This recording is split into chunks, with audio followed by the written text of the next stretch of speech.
Hello, সবাইকে good afternoon. তো এখন বাজে দেখতেই পাচ্ছেন ঘড়িতে এখন 1টা বাজতে চলছে। তো আমি বাজারে গিয়েছিলাম। তো সকালে আজকে যেহেতু বৃহস্পতিবার, সকালবেলা ঠাকুরের ফুল, কলা, মিষ্টি, ধূপকাঠি এগুলোই নিয়ে আমি আগে ঘরে ধুয়ে গেছি। কারণ ঠাকুরের জিনিসের সাথে আমি মাছ বাজারের জিনিস একসাথে আমি আনি না। আর সকালবেলা আগে প্রথমে তো আমি চা বানিয়ে টিফিন বানিয়ে ওদেরকে সবাইকে দিয়েছি, ওরা সবাই চলে গেল। তো আমি নিজেও খেয়েছি, খেয়ে দিয়ে তারপরে আমি গেলাম ঠাকুরের জিনিস আনতে, নিয়ে ঘরে ধুয়ে আবার চলে গেছি মাছ আনতে, কারণ এই কয়দিন ধরে মাছ টাছ খাওয়া হয়নি। তো আমি বাজারে গেলাম, এদিকে টাইম শর্ট, একদিকে মানে মিটিং আছে, মিটিংয়ে ওখানে যেতে লাগবে আমার। পরে বাজারে গিয়ে পেলাম চিংড়ি মাছ। তো চিংড়ি মাছ নিয়ে এসেছি, চিংড়ি মাছ আজকে পটল দিয়ে বানাবো। তো এখন বানাবো না আমি, এখন বানালে আমার প্রচুর দেরি হয়ে যাবে। এই যে মাছগুলো দেখতেই পাচ্ছেন, চিংড়ি মাছগুলো, চিংড়ি মাছ এগুলো দিয়ে এই যে চলেই যাচ্ছে সবজিগুলো আমার দড়িয়ে কি করব। তো বাজার থেকে আমি এতগুলো সবজি আজকে নিয়ে এসেছি, দেখতেই পাচ্ছেন এখানে কী কী আছে। একদম তাজা তাজা বেগুন, সুন্দর একদম টাটকা। এগুলো মানে ওরা মানে মানে ওদের মানে নিজস্ব মানে গ্রামের খেতি আছে না, খেতির থেকে ওরা জিনিসগুলো নিয়ে আসে, ওদের মানে টাটকা জিনিসগুলো সব নিয়ে আসে জিনিসগুলো। কিন্তু দাম প্রচুর, এখানে প্রচুর দাম। এই যে পটলগুলো, যে পটল এইগুলো মানে এখানে কিলো নিয়েছে 80 টাকা কিলো নিয়েছে, দাম কমাতে চায় না এখানে, প্রচুর দাম কমাতে চায় না। একদম পটলগুলো ভালো আছে, কিন্তু আবার এর থেকে আরেকটা ভালো আছে, ওটাও মানে খুব ভালো, কিন্তু ওটা আমি পরে দেখেছি, কিন্তু এটা তো নিয়েছি না, তখন আর পরে আমি আর নিলাম না ওটা, যেহেতু আমি নিয়েছি। টমেটোও নিয়েছি কারণ চিংড়ি মাছ দিয়ে পটল দিয়ে, যেহেতু পটল চিংড়িটা বানাবো আমি, তা এটার মধ্যে পটল চিংড়িটার মধ্যে আমি এই জিনিসটা কীভাবে বানাবো, মানে চিংড়ি মাছটাকে তো আমি এখন কেটে নেব, কেটে তো এখন রান্না করবো, রাত্রে রান্না করব। তা আলু পটলটাকে ছোটো ছোটো করে কেটে নেবো, কেটে নিয়ে এটাকে আলু পটলটাকে আমি আগে সাতলিয়ে সুন্দর করে জিরে তেজপাতা সম্বার দিয়ে আলু পটলটাকে আগে ভালো করে লাল করে সাতলিয়ে উঠিয়ে নেব। উঠিয়ে তারপরে একটু রসুন, একটু পেঁয়াজ, একটু আদা, কাঁচা লঙ্কা এগুলো আমি বেটে নেব। মিক্সচারে পেস্ট করেও নিই, কোনো সময় বেটেও নিই, সাথে টমেটোও থাকবে, এগুলো পেস্ট করে নেব। নিয়ে তারপর তেলের মধ্যে আবার জিরা তেজপাতা সম্বার দেবো, দিয়ে এই যে মশলাটা যে পেস্ট করা থাকবে এই পেস্টটা ওই তেলের মধ্যে দিয়ে দেবো, দিয়ে আর মাছ তো ভাজাই থাকবে না।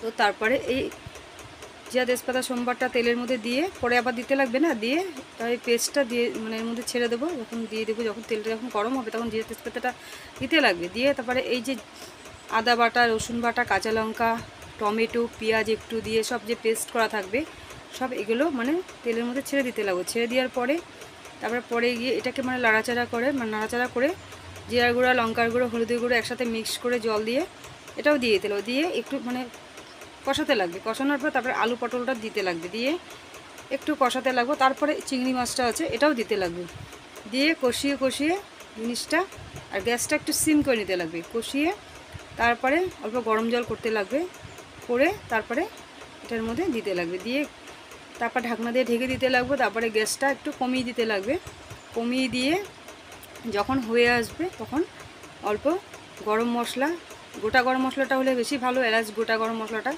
ওটা মানে বেটে, তারপরে যখন জিনিসটা হয়ে আসবে তরকারিটা মানে গায়ে মাখা থাকবে, গায়ে মাখা হলে যে জিনিসটা খেতে ভালো লাগে, তখন উপর দিয়ে এই গরম মশলা বাটাটা দিলে মানে খেতেও ভালো লাগবে। গরম গরম পটল চিংড়ি খুব সুন্দর, আপনারাও করে বানিয়ে খেয়ে দেখবেন, খুব ভালো লাগবে। হয়তো আপনাদেরকে আমি রান্না করাটা যেটা আমি বানাবো ওটা হয়তো আপনাদের করে হয়তো দেখাতে পারবো না আমি, এই জন্য আমি মুখে বলে দিলাম। আর তারপরে আমি এনেছি এই যে কচু, এই যে কত বড় কচু নিয়ে এসেছি দেখুন, এই কচু, এটাও আবার শাক বানাবো, এটা বানাবো বাদাম দিয়ে বানাবো আমি। এই যে উপরে যে কচু শাকটা যে আছে এটা বানাবো বাদাম দিয়ে, সাথে রসুন সম্বার থাকবে। আর তলে যেটা যে আছে এটা নিচের গোড়ার কচুটা, এটা মুগ ডাল দিয়েও খাওয়া যায়, প্লাস চিংড়ি মাছ দিয়েও কোনো সময় খাওয়া যায়, আবার বড়া দিয়েও, আলু দিয়ে, কচু দিয়ে তরকারি খাওয়া যায়, সব ধরনের খাওয়া যায়। মানে এই জিনিসটা মানে কচু শাকটা বাদাম দিয়ে খায়, অনেকে ছোলা দিয়েও খায়, আর সাথে রসুন সম্বার দিলে আর বেশি ভালো। তো এখন আমি মাছগুলো কেটে নেব, অনেক দেরি হয়ে গেছে। আর আজকে বৃহস্পতিবার, পুজো দেওয়াও এখনও পর্যন্ত হয়নি আমার। কত কাজ ঘরের মধ্যে, কি বলবো, বলার মতো কিচ্ছু নেই। মাথার উপর আমার চলছে ফ্যান, প্রচণ্ড গরম লাগছে। তা মাছগুলোকে আমি অল্প কেটে নিই। কী বলবো, বলার মতো কিচ্ছু নেই, মানে কি বলবো, একা মানুষ কাজ করতে যা মানে প্রবলেম না, মানে কাজ করতে আমার ভয় নেই, কিন্তু টাইম মানে মেকআপ দিতে পারি না, কি করবে, এটাই মেন হচ্ছে আমার প্রবলেম। তো ওটাই হচ্ছে কথা।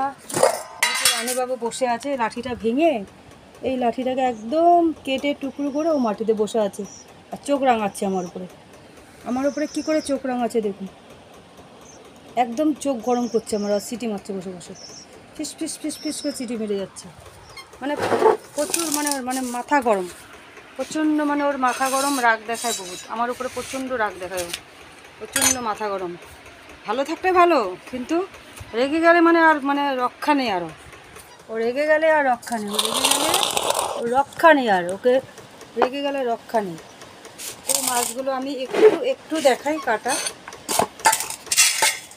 অল্প, বেশি দেখাবো না, অল্পই দেখাবো। এই যে মাছটা আছে না, এই যে মাছটা আছে, যে এই মাছের যে এটা অল্প, মানে বেশি লাগে না, এটা খালি মাথাটা আর এই লেজের এটা ফেলে দিলে হয়ে গেল।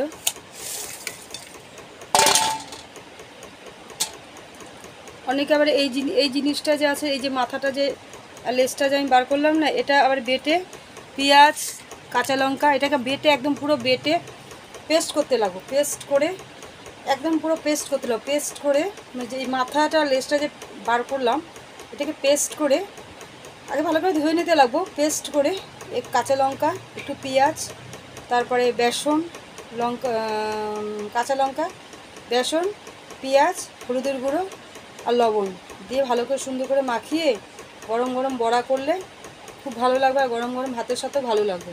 হয়তো আমি সব কিছু আপনাদেরকে আমি দেখাতে পাচ্ছি না, তো এই জন্য আমি মুখেই বলে দিলাম।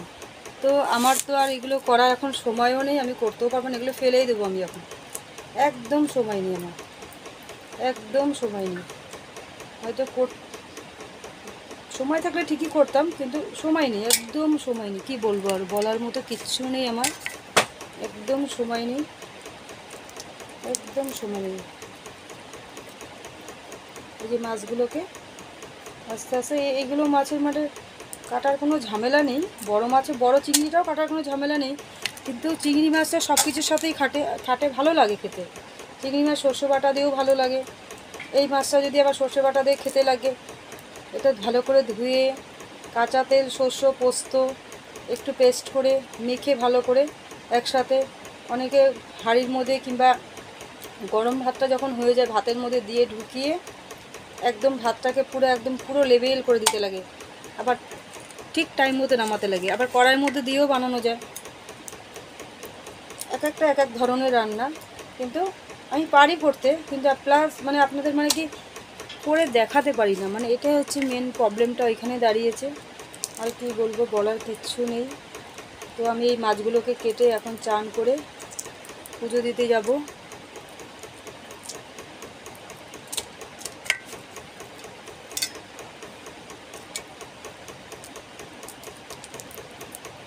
প্রচণ্ড গরম বাইরে, প্রচণ্ড বাইরে গরম। তা আমি তো ছাতি নিয়ে গিয়েছিলাম, আবার বাজার করতে গিয়ে আবার ছাতিও হারিয়ে ফেলেছিলাম, আবার ছাতিটাকে গিয়েছি খুঁজতে, আমি কি করব, উপায় নেই। কারণ ছাতি আর রুমাল হারালে বহুত খারাপ। মানুষে বলে যে মানে আমাদের আগে মানে আমাদের মা ওরা মানে বলে যে ছাতা আর রুমাল আর গামছা, মানে মানুষে বলে গামছা যদি হারায়, গামছা হারালে বলে তামসা দেখায়। হ্যাঁ, আর ছাতা রুমাল গামছা, গামছা যেদিনকে হারায় সেদিনকেই কিনতে লাগে নিয়ম। যদি কিবা কারণে যদি গামছা হারিয়ে গেল তাহলে ওই দিনই বলে গামছা কিনতে লাগে। গামছা, রুমাল আর মানে গামছাটা তো ওই দিনই কিনতে লাগে, কিন্তু রুমাল ছাতা হারানো তো বহুতই খারাপ, গামছাটাও হারানো প্রচণ্ডই খারাপ। কিন্তু কি করব, আমার হাতে যদি ব্যাগ থাকে, আমার ছাতা নেওয়ার আমার একদম হ্যাবিট নেই। তাও এই কয়দিন ধরে মানে এত রোদ, আমি মানে নিতে লাগা বাধ্য হচ্ছি, মানে ছাতাটা নিয়েও আবার হারিয়ে ফেলছি, কি করব। আমি তো মানে কখনো কখনো কোনো জিনিস মানুষকে পয়সা দিয়ে আসি, জিনিস ওজন করে, আবার জিনিসটা আনতে ভুলে যাই, কী করব। পরে ওরা আবার আমাকে দিয়ে দেয়, যে ভালো সে তো দেবেই, আবার অনেকে দেয় না, মনেও থাকে না, কী করব।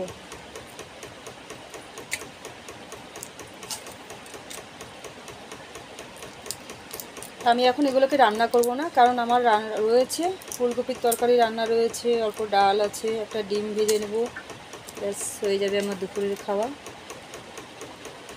এখন আগে পুজোটা দেবো, কারণ মার পুজো না দিলে তারপর মা দেবে আমাকে একদম।